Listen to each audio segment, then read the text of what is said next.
Hermanos, hemos tenido unos días donde Dios nos ha visitado. Los tiempos de ayuno han sido un tiempo de mucha bendición. Hemos visto la mano del Señor sobre la iglesia y ha sido un deleite, ha sido un gozo para nosotros. Y esta mañana vamos a terminar este tiempo de ayuno. Voy a pedirle el favor, si usted puede estar de pie, colóquese de pie, es tan amable, y busque en Efesios capítulo 1, versículo 15. Busque la palabra del Señor, por favor. Efesios capítulo 1, versículo 15.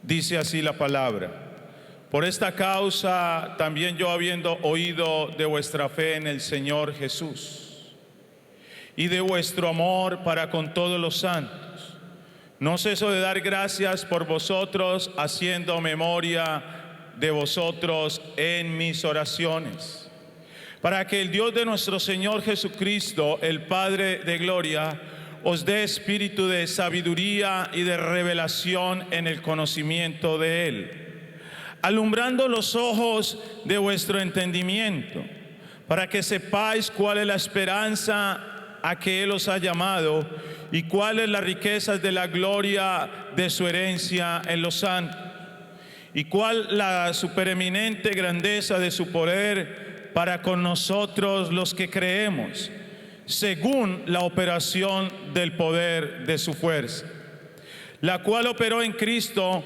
resucitándole de los muertos y sentándole a su diestra en los lugares celestiales, sobre todo principado y autoridad, poder y señorío, y sobre todo nombre que se nombra, no solo en este siglo, sino también en el venidero. Y sometió todas las cosas bajo sus pies, y lo dio por cabeza sobre todas las cosas a la iglesia, la cual es su cuerpo, la plenitud de aquel que todo lo llena en todo. Señor, en esta mañana una vez más te damos gracias, bendecimos tu nombre, Señor, y damos gracias por tu fidelidad para con nosotros. Oramos como el apóstol Pablo lo hacía: oh Rey de los cielos, abre los ojos de nuestro entendimiento, Señor, para que podamos entender la esperanza a la que nos has llamado, para que la palabra en esta mañana quede guardada en nuestros corazones, Señor, para que podamos entender con claridad quiénes somos, cuál es nuestra identidad, Señor. Oh bendito Padre, en el nombre de Jesús trae libertad en este lugar, Señor. Trae libertad en cada vida, Señor, y que podamos estar atentos a lo que tú vas a hablar a cada uno de nosotros, en el nombre de Jesús. Amén y amén. Hermanos, pueden tomar asiento. Esta mañana voy a hablar de la iglesia como la plenitud de Cristo. La iglesia como la plenitud de Cristo. Hemos estado en unos días de ayuno desde el día jueves en la mañana y hemos estado estudiando la palabra del Señor basados en Efesios capítulo 1, utilizando algunos otros textos, pero como texto fundamental el capítulo 1 de Efesios. Y decidimos hacerlo porque estamos trabajando el tópico: yo soy lo que Dios dice que yo soy. ¿Cuántos dicen amén a eso? El asunto es que a veces, como lo hemos aprendido esta semana, el enemigo ha venido para engañarnos y para hacernos creer otras cosas. De hecho, cuando miramos en Edén, en la creación del hombre, el hombre es creado a imagen y semejanza de Dios. Y Dios crea al hombre, y dice la Escritura: y los bendijo Dios. Dios trajo bendición para que el hombre pueda fructificar. ¿Cuántos quieren fructificar? ¿Cuántos quieren prosperar en lo que emprendan? Usted y yo necesitamos la bendición de Dios. Y es una constante en la Escritura. Dios bendiciendo al pueblo, Dios bendiciendo al hombre porque Dios quiere que el hombre prospere, porque Dios quiere que a nosotros nos vaya bien. Pero el enemigo engañó a la mujer y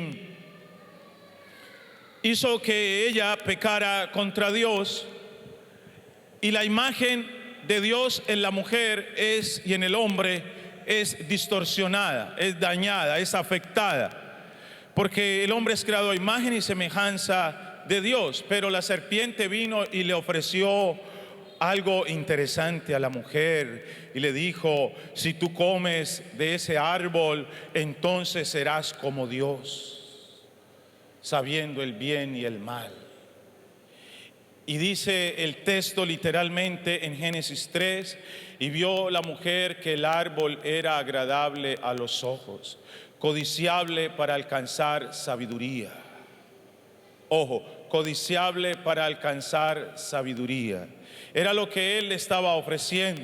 Le estaba ofreciendo ser como Dios para saber el bien y el mal. Déjeme decirle que la mujer y el hombre ya eran como Dios. ¿En qué medida? En que fuimos creados a imagen y semejanza de Dios. Éramos todo lo que Dios quería que fuéramos. Pero ellos vinieron y se dejaron engañar. La mujer especialmente se deja engañar, y entramos en el problema que tenemos. Se pierde la identidad.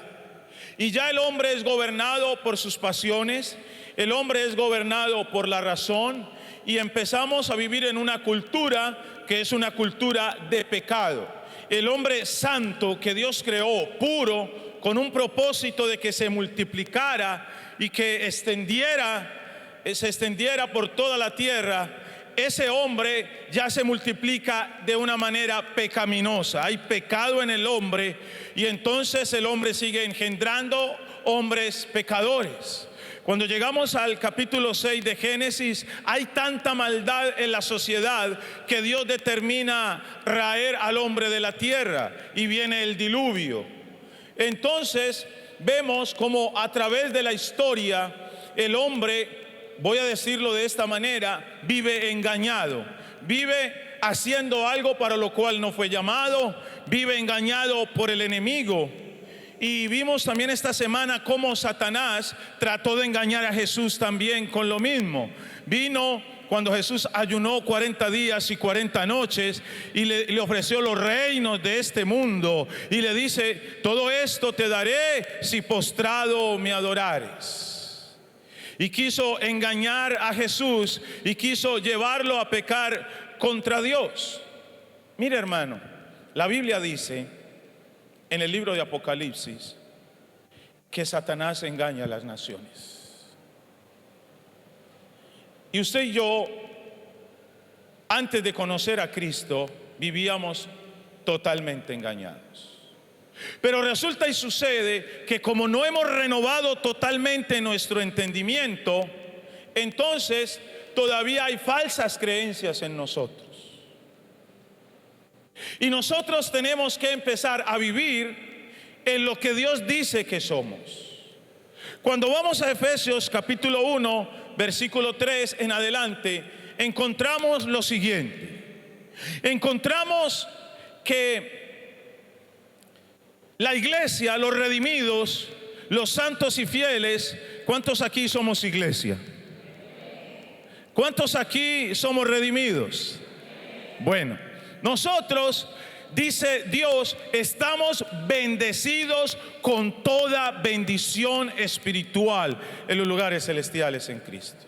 O sea, sobre nosotros pesa toda bendición de Dios. Y lo interesante de las bendiciones espirituales es que también tienen un efecto en lo natural, en lo físico. O sea, allí se incluye toda bendición. Pero entonces yo le pregunto esta mañana: ¿usted ha vivido como un bendecido? ¿Usted camina como alguien que Dios ha bendecido? Porque ya lo estamos, es lo que la Biblia dice. Luego dice el texto que tú y yo fuimos escogidos desde antes de la fundación del mundo. Y hablamos de la elección divina.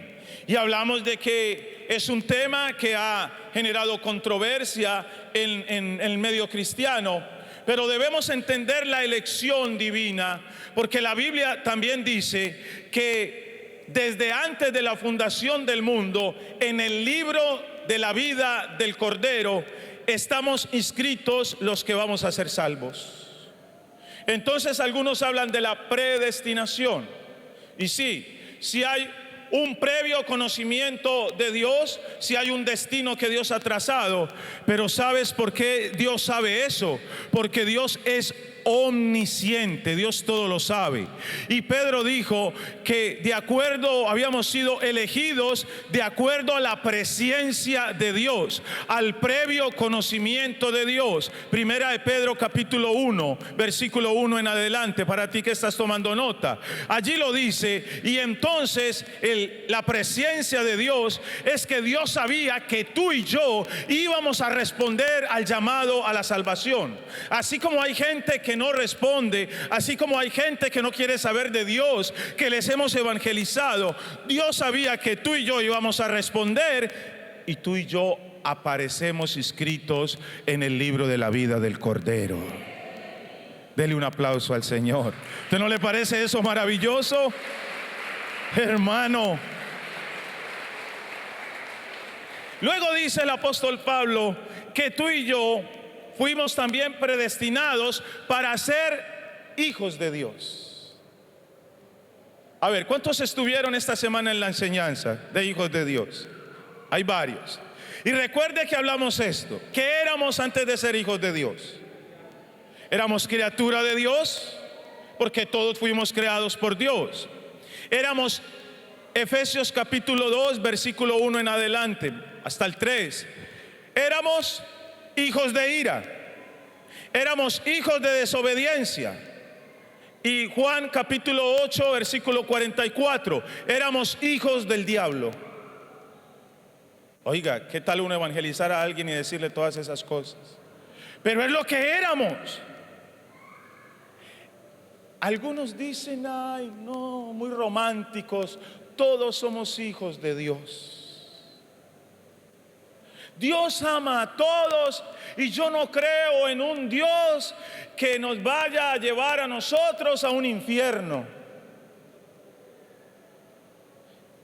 Pero yo creo en un Dios que para evitar que fuéramos al infierno, entregó a su único hijo en la cruz del Calvario, siendo sacrificado de la manera más dolorosa y más vil. Y lo hizo por amor, y lo hizo para librarnos de esa condenación eterna. También dice en Efesios 1, y permítame que le haga el recuento porque muchos no estuvieron en la semana. Dice la Biblia que aparte de que somos bendecidos, que somos escogidos, que somos hijos, somos aceptados. Cuando Adán pecó en Edén, capítulo 3, usted va a ver que Dios vino al huerto y Adán, ¿qué hizo? Se escondió. Y se escondió porque tuvo miedo a ser rechazado. Él tiene miedo, y tanto miedo tiene de ser rechazado, que cuando Dios lo confronta con su pecado, él le echa la culpa a Dios y a la mujer. Él se autojustifica. Por ahí todavía andan algunos echándole culpa a su mujer por las cosas que les pasan, porque nos autojustificamos. Ahora, dice la Biblia que en Cristo usted y yo somos aceptados. Quizás usted vivió una vida de rechazo. Lo rechazaron en su casa, lo rechazaron algunos, aún en mi caso. Yo fui rechazado desde el vientre de mi madre. Y cuando yo tuve esa conversación con ella, porque nuestra relación era difícil, ella me confesó que en su embarazo conmigo yo di mucha guerra. Y que fue difícil. Yo era el sexto embarazo de ella. Ya había perdido un niño antes que yo, y no era fácil para ella, y no quería que yo naciera, pero Dios sí quiso que yo naciera. Y así es Dios. Entonces, algunos somos rechazados y hemos vivido una situación: rechazados en la casa, rechazados en el colegio, rechazados en el trabajo y hasta rechazados en la iglesia misma, donde uno espera que lo acepten y lo aman. Uno a veces encuentra que en la misma iglesia es rechazado. Pero te tengo noticias: somos aceptados por el Dios Todopoderoso a través de la obra de Jesucristo. Somos aceptados en el amado. Eso es lo que somos. Por eso me llena esa canción que cantamos ahora, porque declara lo que somos, declara quiénes somos nosotros delante de Dios. ¿Qué dice Dios que yo soy? Algunos hemos dicho: yo soy un bruto, yo no sirvo para nada, yo no sirvo para eso, yo no voy a poder cambiar. Eso es lo que Satanás quiere que tú declares, porque cuando vas a la Biblia, Dios dice que tú eres su creación, que tú eres su hijo, que tú eres su amado. También dice, ¿sabes algo? Que somos sus redimidos. Y la palabra aquí de la redención es que tú y yo éramos esclavos. Éramos esclavos del pecado, éramos esclavos de nuestras pasiones. No podíamos parar de pecar, vivíamos para pecar, trabajábamos y nos gastábamos el sueldo en cosas pecaminosas. ¿Usted se imagina lo que es uno trabajar toda una semana y que llegara el día lunes por la mañana y no tener pasajes para ir al trabajo? Porque toda se la había malgastado, se la había farreado, se la había bebido. Y ese era, no, el súper, el berriondo, el capaz, el grande. Pero ¿sabe qué hizo Cristo? Cristo llegó a nuestra vida y nos liberó de las adicciones, nos liberó del pecado, porque estábamos atados a un mundo de pecado, y nos redimió, nos rescató. Y dice 1 Pedro 1:18 que no nos rescató con oro, con plata, con cosas semejantes. ¿Sabe con qué nos rescató? Pagó por nosotros con la sangre del Cordero, con la sangre del Señor Jesucristo. ¿Cuántos rescatados hay aquí conmigo esta mañana? ¿Usted no se siente feliz? Con razón, Pablo dijo que estamos bendecidos con toda bendición.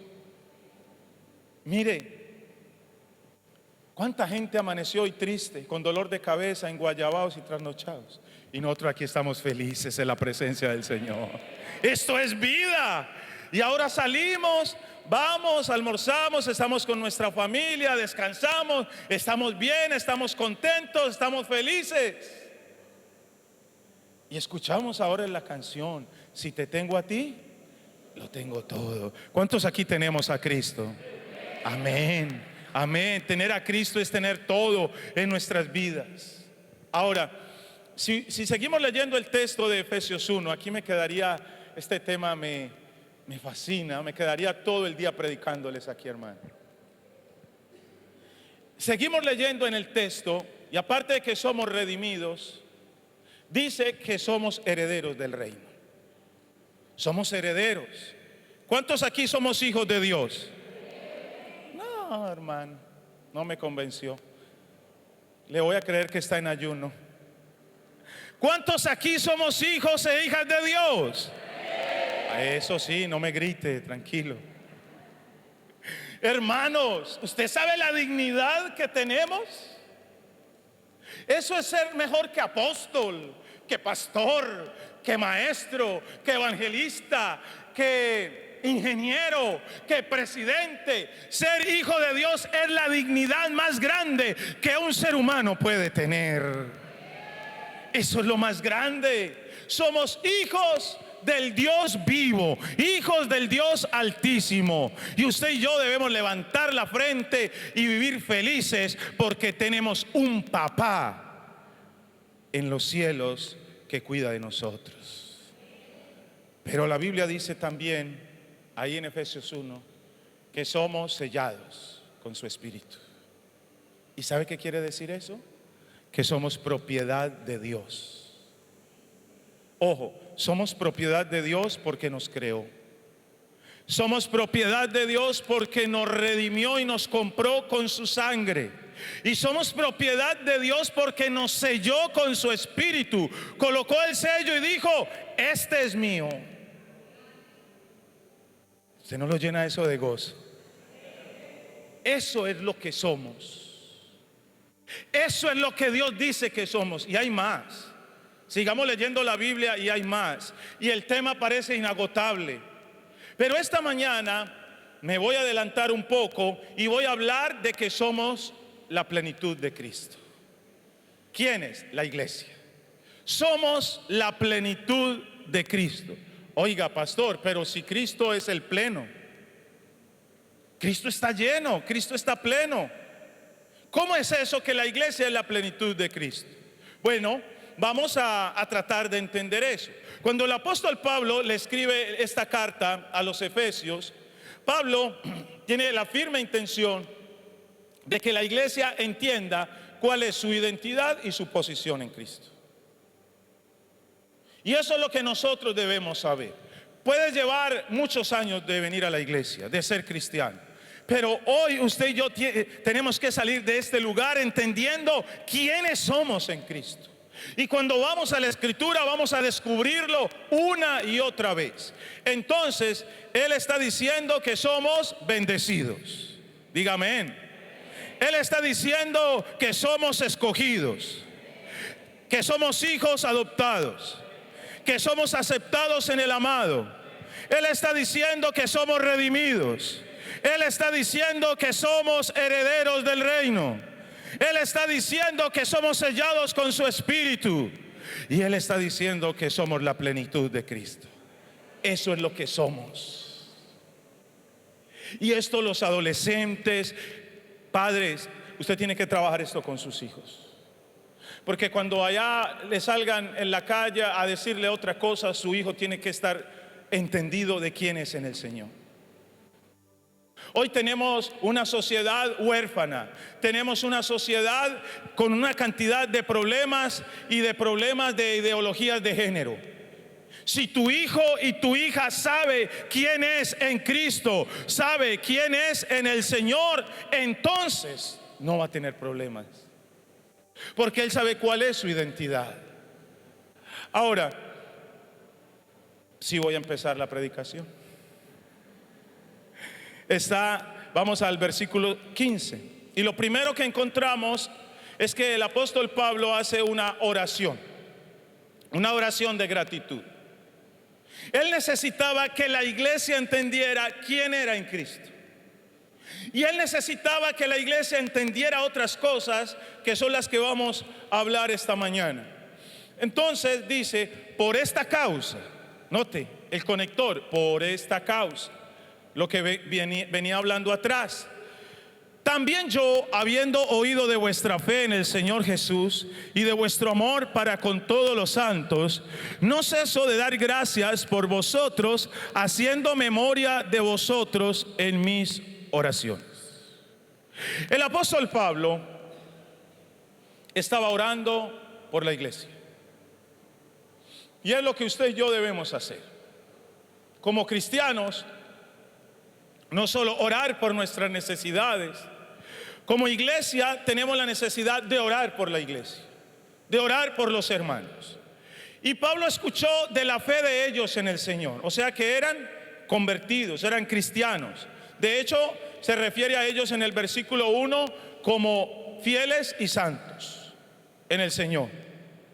Y dice: y de vuestro amor para con todos los santos, o sea, el amor que había en la iglesia.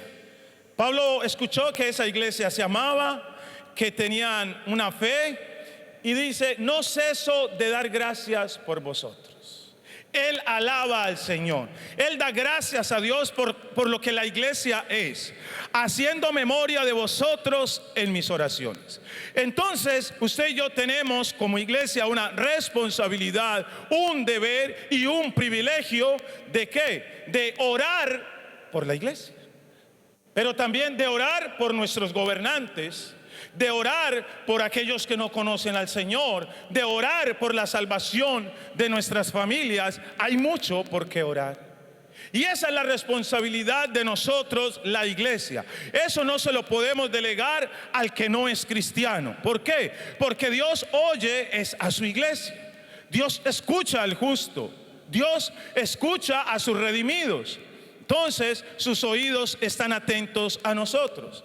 En segundo lugar está el propósito de esta oración. Mire lo que dice en el verso 17. Y nos marca de inmediato un propósito. Para que el Dios de nuestro Señor Jesucristo, el Padre de gloria, os dé espíritu de sabiduría y de revelación en el conocimiento de Él. Pablo entiende que nosotros, la iglesia, necesitamos conocer a Dios. Pero a Dios no se conoce a través de los libros. A Dios no se conoce a través de Netflix. A Dios no se conoce a través de las redes. No, necesitamos, escuche, que el Espíritu Santo opere en nuestras vidas cuando leemos la palabra de Dios y nos ilumine para entender la palabra, para entender realmente quiénes somos usted y yo en el Señor.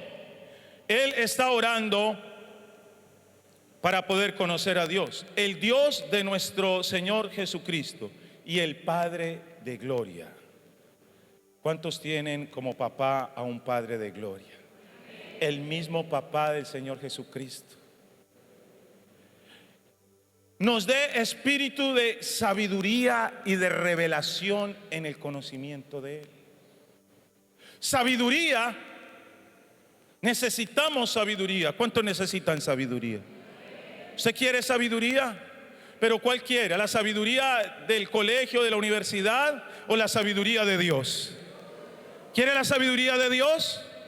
Bueno, ahorita le voy a hablar de cómo hay una sabiduría que está servida para nosotros y nos la perdemos por culpa de nosotros. Y dice el texto, y de revelación en el conocimiento de Él. Cuando el texto habla de revelación, es que hay algo oculto. Es que hay muchas cosas de Dios que son ocultas, que son un misterio, que usted y yo no conocemos. ¿Sabe por qué? Porque el conocimiento de Dios o la revelación de Dios es progresiva. Usted y yo vamos conociendo al Señor cada día un poco más, un poco más y un poco más. Cada día lo vamos conociendo. Entonces el apóstol ora para que la iglesia pueda crecer en esa sabiduría y en esa revelación. Ahora, el apóstol encontró que había una iglesia que aparentaba ser muy espiritual, que estaba llena de bendiciones, que estaba llena de dones, no les faltaba ningún don espiritual. Pero esa iglesia no era madura. Y no era madura porque le faltaba sabiduría, le faltaba inteligencia. Y voy a invitarlo a que vaya conmigo a la primera carta a los Corintios, capítulo 2, versículo 6. Primera carta a los Corintios, capítulo 2, versículo 6. ¿Cuántos están de acuerdo conmigo que necesitamos sabiduría? Pero la sabiduría de Dios. ¿Usted quiere la sabiduría de Dios? Ok, escuche esto y aprendamos de lo que Pablo escribió. Sin embargo, hablamos sabiduría entre los que han alcanzado madurez. O sea, Pablo dice que hay una sabiduría para los maduros. Hay un nivel de sabiduría para el niño, para el recién nacido. Pero hay una sabiduría, y enseguida él la va a definir cómo es, que es más grande. Dice, sabiduría no de este siglo, ni de los príncipes de este siglo que perece. Entonces, la sabiduría que Pablo habla no es la sabiduría del hombre. No es la sabiduría que se adquiere en la universidad. Déjeme decirle, yo estudié muchos años, saqué mi título profesional, hice otra carrera técnica, pero la sabiduría que he adquirido para vivir, para esta vida y la otra, la encontré aquí, en la Biblia. De hecho, cuando tuve todo eso y no tenía al Señor y esta Biblia, vivía en depresión, con pensamientos de muerte, no era feliz. Pero cuando Cristo me encontró, me hizo feliz. ¿A cuántos Cristo los ha hecho feliz? Porque esta es la sabiduría que usted y yo necesitamos. No estoy diciendo que no vayas al colegio, que no vayas a la universidad, que no te prepares. No, estoy diciendo que esta sabiduría es la sabiduría superior. No es la sabiduría de este siglo. Y hoy sí que se promueve esto. Se promueve a través de las redes sociales. ¿Usted quiere saber algo? Entre a Google, pregunte y ahí mismo le responden. Esa es la sabiduría de los hombres. Ahora, vamos al verso 7. Mas hablamos sabiduría de Dios en misterio. Cuando hablamos de sabiduría de Dios en misterio, dice la sabiduría oculta, la cual Dios predestinó antes de los siglos para nuestra gloria. La sabiduría de Dios en misterio y oculta es la que Él quiere que la iglesia reciba. No quiere que la iglesia solamente se quede con el plan de salvación. No quiere que la iglesia se quede con lo básico. No, por eso te animo, tú que no has ido a un encuentro, que no has entrado a las escuelas bíblicas, a la escuela de formación, hermano, levántese, empiece a formarse, a conocer más objetivamente de Dios. ¿Por qué? Porque esa es la sabiduría que Dios dice, la sabiduría en misterio, la sabiduría oculta. O sea, recuerde que le dije que había una revelación progresiva. Entonces vamos a ir conociéndole día a día. Él nos va a dar más. Y Él la preparó para nosotros. Por eso digo, hay una mesa servida, la que ninguno de los príncipes de este siglo conoció, porque si la hubieran conocido nunca habrían crucificado al Señor de gloria. Antes bien, como está escrito, cosas que ojo no vio, ni oído oyó, ni han subido de corazón de hombre, son las que Dios ha preparado para los que le aman. Pues yo hubiera dicho amén. Vuelvo a leerle el texto. Antes bien, como está escrito, cosas que ojo no vio, ni oído oyó, ni han subido del corazón del hombre, son las que Dios ha preparado para los que le aman. Eso quiere decir que lo que usted y yo conocemos de Dios hoy no es nada comparable a lo que Él tiene para enseñarnos. ¿Cuántos quieren esa sabiduría? ¿Realmente la deseas? Y si yo te diera la fórmula para adquirir esa sabiduría, ¿lo harías? Bueno, vamos a mirar. Dice el texto, pero Dios nos la reveló a nosotros por el Espíritu. ¿Cuántos aquí? Quiero que me levanten la mano los que están seguros aquí que tienen al Espíritu Santo en su vida. Bueno, algunos como que, hermano, ojo, nos la reveló por el Espíritu. Y nos la revela por el Espíritu. Porque el Espíritu todo lo escudriña, aún lo profundo de Dios. Pero ¿sabe cuál es la herramienta que utiliza el Espíritu? La Biblia. ¿Usted recuerda cómo llegamos al arrepentimiento? Alguien nos predicó la palabra y el Espíritu nos convenció de pecado y vinimos a Cristo. Y como el Espíritu Santo inspiró esta hermosura de palabra maravillosa, Él es el que nos ilumina para entenderla. Él es el que nos da la revelación, si lo queremos llamar así, aunque nos da la iluminación para entender la revelación. Hermano, no hay más revelación. La revelación está aquí. Y aquí hay cosas ocultas que usted y yo no entendemos. Eso es lo que el Espíritu hace. Perdón. Eso es lo que Dios tiene. Tiene tanta sabiduría aquí para darnos que Él quiere entregarla, Él quiere darla por montones, pero a veces nosotros ponemos el palo a la rueda. Impedimos que esa sabiduría llegue. Vaya al versículo 14, ahí donde estamos leyendo.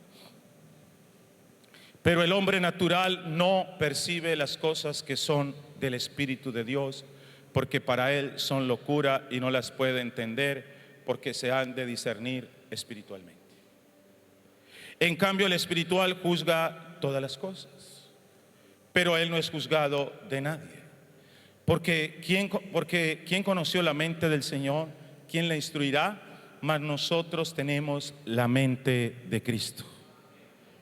De manera que yo, hermanos, no pude hablaros como a espirituales, sino como a carnales, como a niños en Cristo. Hay tres tipos de personas. Hay tres tipos de personas que habla el texto. La primera es el hombre natural. El hombre natural es el que no ha nacido de nuevo, no tiene a Cristo, no tiene el Espíritu. Él no puede entender las cosas espirituales. Él no puede entender que podemos orar por un enfermo terminal y Dios puede sanarlo. Él va a buscarle, el médico le va a buscar lógica. Él va a decir, seguramente fue un mal diagnóstico, algo pasó, ¿cierto? Aunque algunos, al ver la evidencia contundente, han tenido que decir, eso fue un milagro. Pero el hombre natural no discierne lo que usted y yo hacemos. Al hombre natural, madrugar a usted un culto a las 6 de la mañana o estar aquí en la mañana un día domingo. Oiga, yo estando en mi casa relajado, viendo televisión, o irme para la finca, porque él no lo entiende. Entonces, no quieras obligar a alguien que no ha nacido de nuevo a que entienda tu fe. No puede, no está capacitado para eso.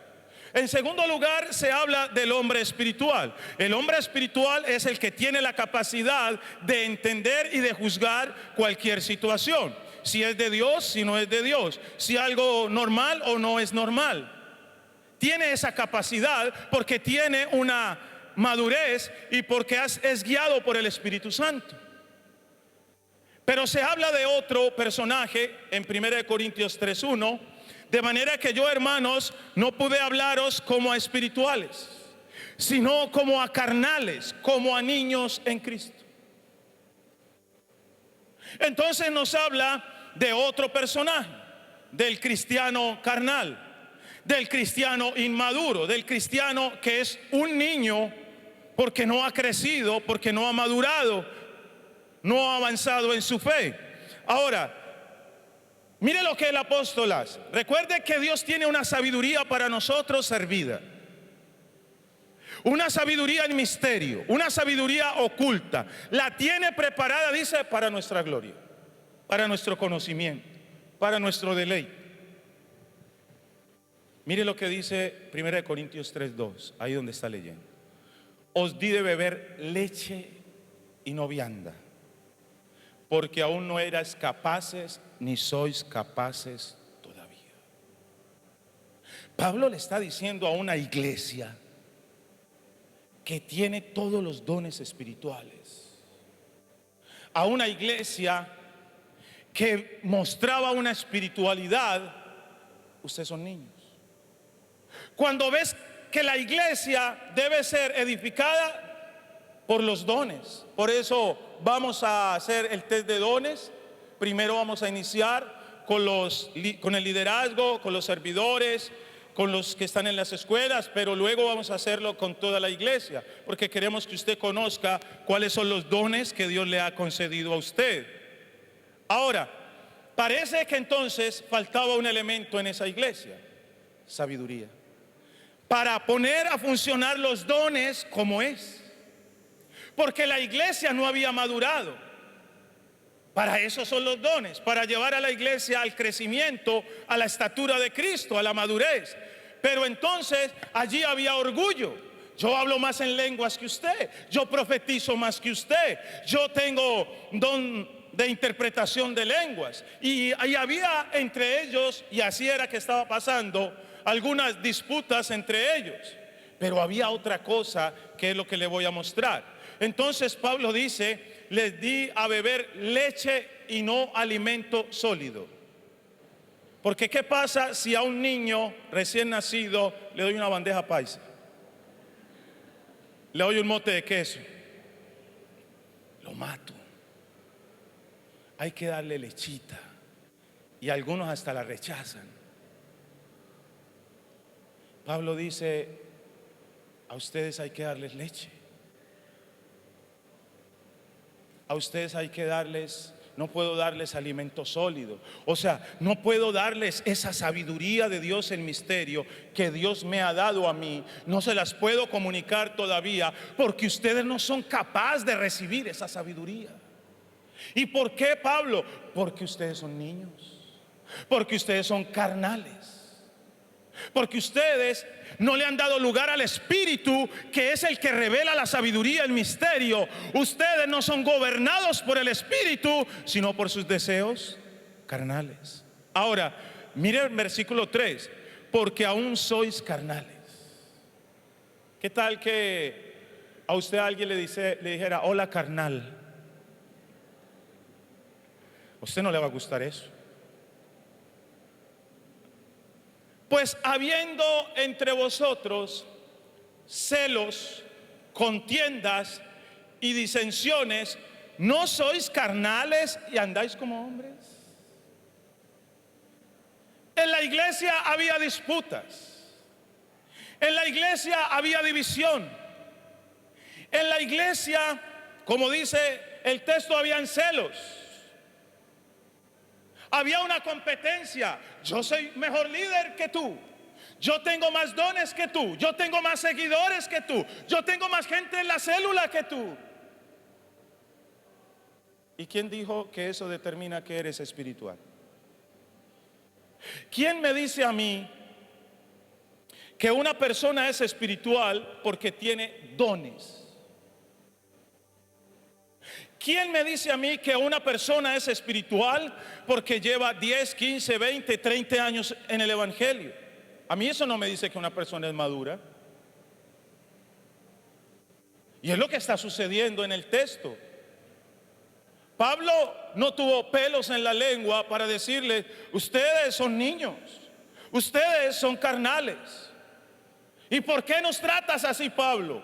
Pues si hay entre ustedes celos, contiendas y disensiones, ¿no son carnales? Y no andan como hombres. ¿Qué quiere decir no andar como hombre? No andan en el Espíritu, no andan guiados y controlados por el Espíritu, sino de acuerdo a sus deseos. Y venga, ¿y qué era lo que estaba pasando entonces? Vaya conmigo al capítulo 1, versículo 12, ahí mismo en 1 Corintios. A Pablo le informaron lo que estaba pasando en la iglesia. Y Pablo dijo, quiero decir, 1 Corintios 1:2, quiero decir que cada uno de vosotros dice, yo soy de Pablo, y otro, yo soy de Apolos, y yo de Cefas, y yo de Cristo. Y Pablo hace una pregunta, ¿está dividido Cristo? ¿Fue crucificado Pablo por vosotros?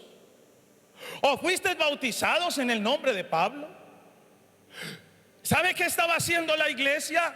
Como era niña, no le estaban dando la supremacía a Cristo.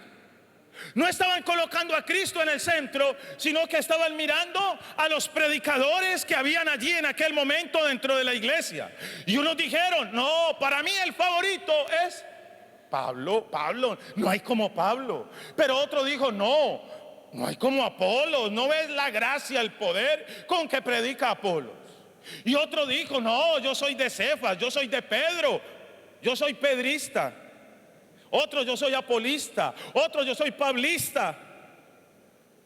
Y el más espiritual dijo, no, yo soy de Cristo. Yo soy de Cristo. ¿Sabe qué estaba pasando? Había una división en la iglesia.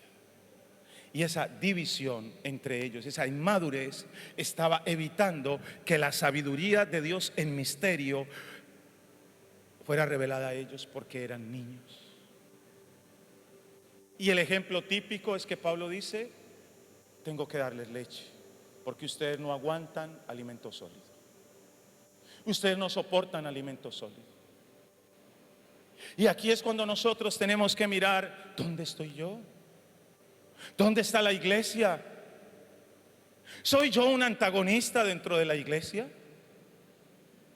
¿Soy yo una persona generando divisiones dentro de la iglesia?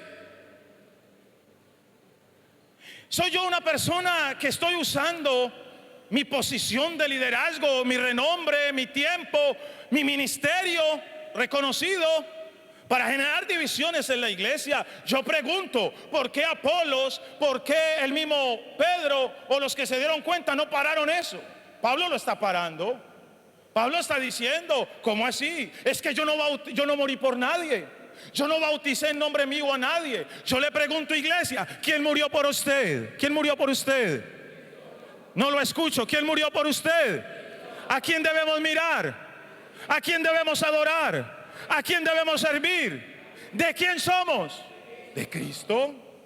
Él tiene que ser el centro de la iglesia. Él tiene que ser el centro de nuestra vida. Entonces, ese era el problema que había en esta iglesia. Vuelva al capítulo 3, versículo 5. ¿Qué pues es Pablo? ¿Y qué es Apolos?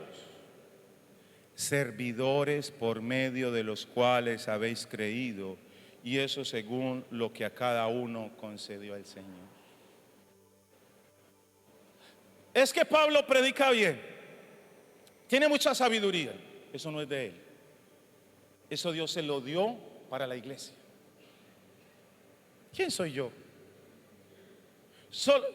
¿Quién soy yo en relación contigo? Somos iglesia los dos, igual de necesitados que Cristo. Solo que Dios me concedió a mí, con mi esposa, tener una posición de autoridad. Pero en esencia somos lo mismo. Por eso Pablo dice, ¿y quién es Pablo? ¿Y quién es Apolos? Solo somos servidores, somos esclavos, somos servidores de Cristo, por medio del cual ustedes han creído. En este caso yo lo diría, por medio del cual ustedes están siendo edificados. Si hay algún don en mi vida, si hay algo bueno en mi vida, no es mío, desciende de lo alto. Dios lo puso en mi vida. Por eso me enerva ver a los super predicadores de hoy, porque se creen poseedores de la verdad y hablan de mi unción, mi ministerio. Hermano, qué risa me da, no han leído la Biblia. No es mi ministerio, es el ministerio para la iglesia. No es mi unción, es la unción del Espíritu Santo. Nada es mío. Y luego dice el texto, Pablo, versículo 6, yo planté, Apolo regó, pero el crecimiento lo ha dado Dios. Así que ni el que planta es algo, ni el que riega, ni el que evangeliza, ni el que discipula, ni el que visita, ni el que predica, sino Dios. Porque Dios me mandó a mí. Y la gloria tiene que ser para Él. Pero hay otro texto en la Escritura que evidencia si yo realmente soy sabio y que me hace tan necesitado de sabiduría. Precisamente lo dijo Santiago. Vaya conmigo, Santiago capítulo 3, versículo 3. El mismo Santiago dijo que si alguien está falto de sabiduría, que la pida a Dios, el cual da abundantemente y sin medida, sin reproche. Santiago 3:13. ¿Quién es sabio y entendido entre vosotros? Muestre por la buena conducta. No muestre por su palabrería. Muestre por su buena conducta. A mí no me hace sabio, escúcheme bien, que yo ore por usted y Dios lo sane, que yo ministre a su vida y Dios bendiga su vida. Esa no es sabiduría, eso es ministerio, eso es la unción del Señor, es el Espíritu Santo. Lo que me hace sabio a mí es la manera como yo me conduzco, cómo soy como esposo, cómo soy como padre, cómo soy en el común de la vida cotidiana, cómo me comporto yo. Por eso dice Pablo, muéstrelo por la sana o por la buena conducta, sus obras en sabia mansedumbre. Sus obras en sabia mansedumbre. ¿Sí? Por favor, míreme si el que está al lado está despierto, porque esto es muy importante. Si no, dele un codacito santo. A ver, sacúdalo. Yo sé que está haciendo calor, pero le voy a pedir el favor que me tenga paciencia, porque apenas voy por la mitad del sermón, ¿oyó? Tengo mucho que decirles hoy. Entonces, si eres sabio, muéstramelo por tu conducta, muéstramelo con tu humildad. Haz obras no para que a ti te reconozcan, no para que a ti te den un lugar, ¿cierto? Algunos creen y han llegado a ciertos niveles y han crecido tanto en su ministerio, o se creen tan espirituales que se merecen un lugar allá con la Trinidad. Y otros ya están llegando casi a querubines. Pero si tenéis celos amargos y contención de vuestro corazón, no os jactéis ni mintáis contra la verdad. Si hay celos y si hay divisiones, no faltes a la verdad. Esa no es la sabiduría de Dios. Porque esta sabiduría no es la que desciende de lo alto. ¿Cuántos queremos la sabiduría que desciende de lo alto? Si a usted un líder le enseña otra cosa, tenga cuidado. Ahí está el texto, confróntelo con los textos que le estoy diciendo. ¿Qué tan espiritual eres? ¿Qué tan sabio eres? Dice acá, esa sabiduría no desciende de lo alto, sino terrenal, animal y diabólica. Porque la sabiduría que viene de Dios produce unidad, amor, edificación, salvación, liberación.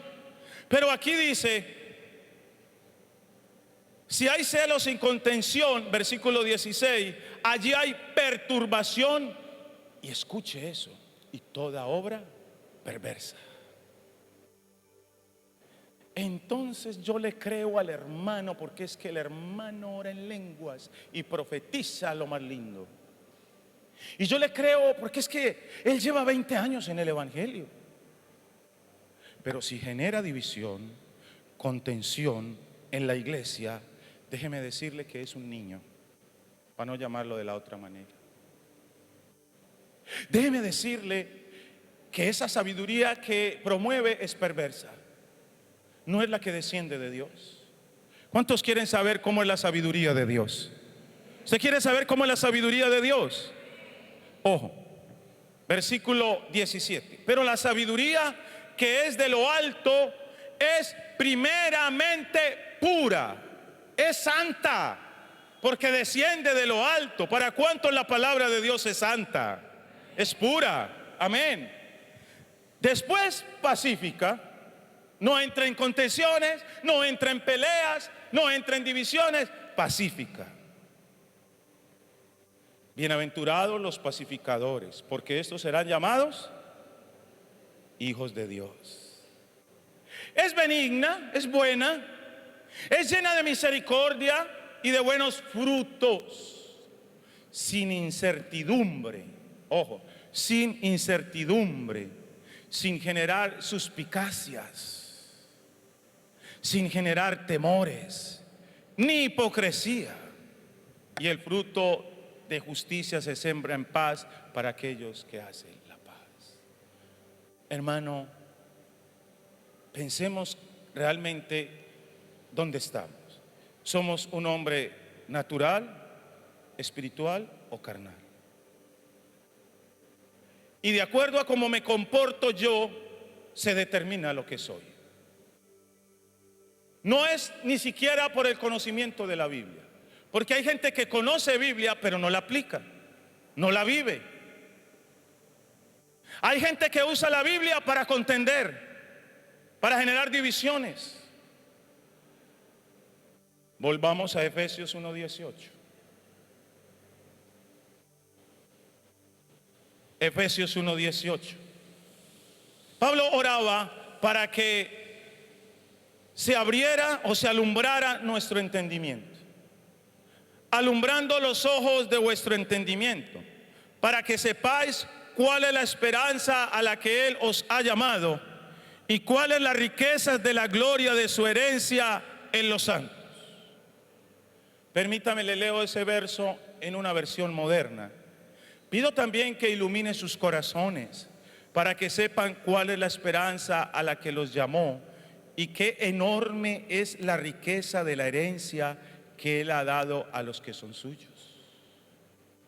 Pablo está orando para que la iglesia se le ilumine el entendimiento, el corazón allí, en lo profundo, para poder entender lo que es, para poder entender que son escogidos, hijos bendecidos, redimidos, sellados, herederos, para poder entender esta sabiduría que es el misterio.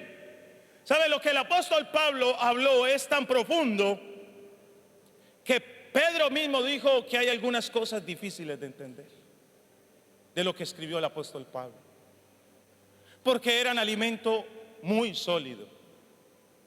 Entonces aquí se ora para que Dios nos abra el entendimiento. ¿Cuántos necesitan eso? No solo para recibir espíritu de sabiduría y de revelación en el conocimiento de Dios, sino para que Él alumbre los ojos de nuestro entendimiento. ¿Para qué necesitamos que se haga eso? Para que entendamos, para que comprendamos, para que sepamos la esperanza a la que hemos sido llamados y las riquezas de la gloria de su herencia. Ojo, ¿cuál es la esperanza del cristiano? La esperanza del cristiano es Cristo mismo. Cristo es la esperanza de gloria. Pero la esperanza de un cristiano, nosotros hoy, es que si morimos seremos resucitados para vida eterna. Esa es la esperanza del cristiano. El que muere sin Cristo muere sin esperanza. No hay esperanza para él. ¿Cuántos aquí tenemos esperanza? Amén. Y la iglesia necesitamos entender eso. Y luego dice, entender las riquezas de la gloria de su herencia en los santos. A veces pensamos que cuando se habla de que somos herederos o bendecidos con toda bendición espiritual, hay bendiciones espirituales y yo lo que necesito es plata. Hermano, las bendiciones espirituales traen más riqueza que las bendiciones materiales. De hecho, las bendiciones espirituales se dejan ver en lo material. Así que usted y yo tenemos que entender, somos herederos de qué. Somos herederos de la vida eterna. Somos herederos del reino de Dios. Somos herederos, como dijo Pedro, hay una herencia en los cielos que está esperando por cada uno de nosotros. ¿Cuántos quieren ir a recibir esa herencia? Necesitamos entender eso. Cuando la iglesia no entiende eso, vive pegada de los bienes materiales, vive aferrada a las cosas de este mundo, de esta tierra, porque no tiene entendimiento de lo eterno. ¿Por qué no tiene entendimiento o no tiene esperanza? Ahora, versículo 19. Oraba para que pudiéramos entender el poder que actúa en nosotros. Versículo 19. ¿Y cuál la supereminente grandeza de su poder para con nosotros los que creemos, según la operación del poder de su fuerza, la cual operó en Cristo resucitándolo de los muertos y sentándole a su diestra en los lugares celestiales, sobre todo principado y autoridad y poder y señorío, y sobre todo nombre que se nombra no solo en este siglo, sino también en el venidero? Ojo, Pablo está orando para que usted y yo y la iglesia pudiéramos entender el poder que hay en nosotros. Hay un poder en la iglesia que no entendemos. Y que para mí la iglesia primitiva sí lo entendió y se movió en ese poder. ¿Por qué se apagaron los dones? ¿Por qué a veces no hay las manifestaciones del Espíritu? Porque somos carnales. Y si somos niños no podemos entender. Un niño, voy a ponerte un ejemplo, no puede entender factorización, no puede entender una ecuación, no puede entender algo tan grande. Es paso a paso. Empezamos con los rudimentos, empezamos con las doctrinas fundamentales y Dios nos va llevando y nos va llevando y vamos entendiendo más y más y más. Queremos el poder, queremos orar por los enfermos y se sanen, queremos liberar a los endemoniados, queremos tragarnos a este mundo con el evangelio, pero Dios está queriendo una iglesia con carácter, una iglesia que no es niña, una iglesia que madura, una iglesia que se ama, no una iglesia que se divide. Y Dios va a manifestar eso y Dios va a derramar su espíritu. ¿Quiere saber cuál es el poder que usted y yo tenemos? Es el mismo poder, según el texto, que resucitó a Jesucristo entre los muertos. ¿Será que eso es poder? Por eso habla de supereminente. El término supereminente literalmente indica tirar más allá. Es romper una marca. Hay un poder, pero le voy a decir, ese poder se va a manifestar en la unidad de la iglesia. Cuando funcionemos como cuerpo. Dice en el versículo, antes de llegar allá, ese poder colocó a Cristo como Señor, sobre todo principado y autoridad, sobre todo sistema que hay en este mundo. Jesús está encima de eso, pero Jesús también es el Señor de la iglesia. Por eso el siguiente elemento es: la iglesia es la plenitud del pleno. Versículo 22. Y sometió todas las cosas bajo sus pies y lo dio por cabeza sobre todas las cosas a la iglesia, la cual es su cuerpo, la plenitud de aquel que todo lo llena en todo. ¿Qué somos la iglesia? Dos cosas. ¿Qué somos la iglesia? El cuerpo de Cristo. Y somos la plenitud de Cristo. O sea, la iglesia complementa a Cristo porque Él es la cabeza. Imagínense que yo estuviera aquí y solo la cabeza, y el cuerpo por allá. Y a veces la iglesia quiere andar así. Y a veces algunos hermanitos quieren zafarse como miembros del cuerpo e irse por allá, andar solos. No. Somos la plenitud de Cristo porque estamos unidos en un cuerpo. Estamos unidos en un cuerpo con Él. Aunque Él es el pleno y Él es la plenitud, la iglesia complementa a Cristo en el propósito. Así como Adán estaba solo, ahí estaba. Y usted veía a Adán, veía a un hombre, estaba completo, pero no estaba completo. Adán estuvo completo cuando trajeron a su mujer. Ahí estaba completo. De hecho, en Génesis 5 se dice que los dos se llamaban Adán. Ahí estaba la plenitud. Así que solteros, mi hermano, póngale las pilas. Usted está incompleto. Póngale las pilas a casarse. Somos la plenitud de Cristo. Hermano, yo pregunto, ¿cómo estamos viviendo? El cuerpo como tal, el cuerpo que es la iglesia, está por encima de un solo miembro. El miembro es parte, pero si alguien se quiere separar y salir de allí, está por encima la iglesia, el cuerpo como tal. Ahora, es el cuerpo de Cristo. ¿Alguna vez a usted le han criticado su cuerpo? Ay, cómo estás de gordo, cómo estás de barrigón, cómo estás de peludo, cómo estás de barbado. ¿Usted cree que a Cristo le gusta que le critiquen su cuerpo? ¿Usted cree que a Jesús le gusta que le critiquen su novia? ¿Usted cree que eso agrada al Señor? ¿Cuántos quieren la sabiduría de Dios en misterio? Si queremos esa sabiduría, tenemos que empezar a madurar, iglesia. A guardar el corazón, a orar unos por otros, a cuidarnos unos a otros. Y a no dejar que la iglesia se divida. Porque somos un solo cuerpo. Colócate de pie, por favor. ¿Qué te han dicho que tú eres? ¿Qué te han dicho?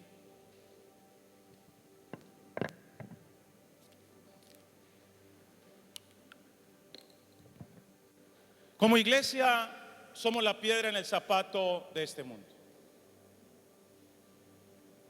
Pero ¿qué te han dicho o qué te dijeron en tu casa? ¿Qué te marcó? Cuando alguien te juzga o te critica, ¿qué tanto te afecta eso? ¿Cuál es el problema? Si yo tengo una identidad, si yo sé que estoy bendecido, si alguien me echa maldiciones, ¿cuál es el problema? Yo estoy bendecido. ¿Sabe que la palabra maldición también es maldecir? Hablar mal. Cuando yo hablo mal de alguien, cuando yo hablo mal de la iglesia, estoy maldiciendo la iglesia.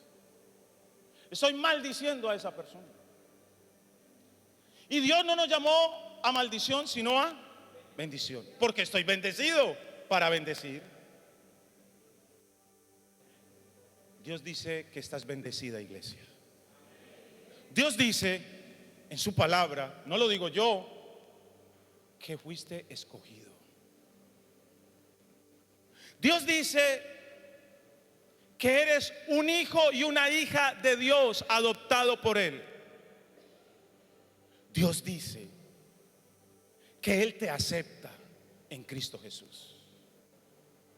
Dios dice que te ha redimido, que te ha sacado de la esclavitud, que te ha rescatado. Por eso la iglesia no puede vivir esclavizada del pecado, de ataduras y de cosas que no agradan a Dios. Porque si Dios me liberó, me liberó. Si el Hijo os libertare, seréis verdaderamente libres. ¿Cuántos aquí hemos sido liberados por Cristo?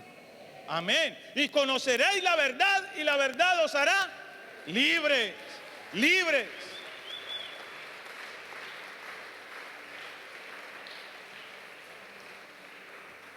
Dios dice, así al diablo le duela, que yo soy heredero del reino. Dios dice que yo soy propiedad de Él porque Él me selló con su espíritu.